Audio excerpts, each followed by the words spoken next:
Iran traded a nuclear deterrent for an empire of corpses. Iran had the AQ Khan blueprints. The same blueprints that made Pakistan a nuclear power. Pakistan, a poorer country with fewer resources, built the bomb and secured itself forever. What did the geniuses in Tehran do? They snitched. They handed over Khan's network details to Western intelligence like obedient dogs begging for a treat. They got nothing in return. Pakistan got the bomb. Iran got sanctions. Then came the JCPOA. They poured concrete into their own reactors. They shipped out their own uranium. They dismantled their own centrifuges. They castrated themselves voluntarily for a deal that Trump threw in the trash in 2018 like a used napkin. North Korea built the bomb and nobody touches them. Pakistan built the bomb and nobody touches them. Iran gave up the bomb and is getting bombed right now. Who's the genius here? Where did the money go? Let's follow the cash. Lebanon, they took a beautiful, functioning Arab country and turned it into Hezbollah's hostage. They hollowed out its government, destroyed its economy, and turned it into a launchpad for wars that only served Tehran. Today Hezbollah is in ruins after 2024 and Lebanon is a failed state. Congratulations. Syria, they spent billions keeping a butcher in power. They funded the barrel bombs on Aleppo. They bankrolled the chemical attacks on Ghouta.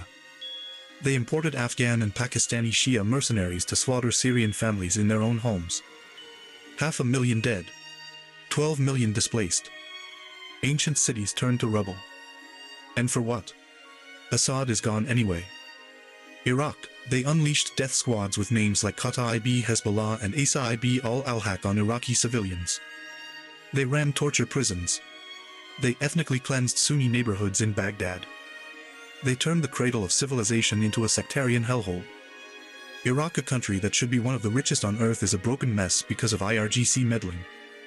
Yemen, they armed the Houthis and helped create the worst humanitarian catastrophe on the planet. Children starving to death so Tehran could say it has influence on Saudi Arabia's border. That's what their axis of resistance bought, dead Yemeni children. This regime burned through an estimated $30+ billion funding these death squads across the Arab world. $30 billion that could have built a nuclear deterrent, a modern air force, air defense systems that actually work, a navy that isn't a collection of speedboats.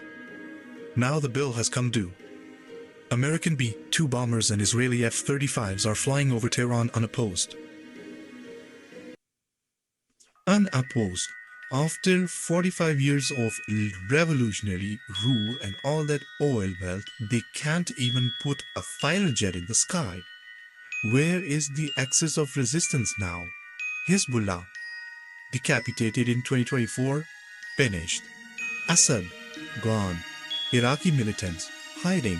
Houthis, firing missiles into the ocean. This is what the IRGC built. An empire of corpses in Arab countries and an empty house at home.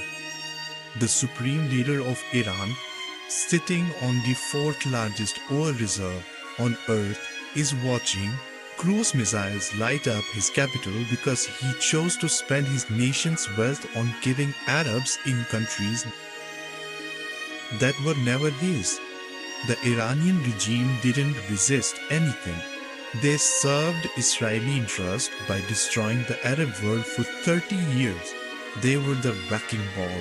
And now that the demolition is complete, the wrecking ball is being scraped. To the Sunnis celebrating, don't be stupid, you are the next. This isn't about Shia versus Sunni. They already called your country as a part of radical Sunni axis. The cage being built today is for all of us unless you unite.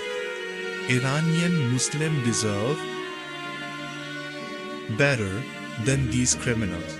Your resources, your children's future, all burnt so a handful of turbaned thugs could play emperor in Baghdad and Damascus.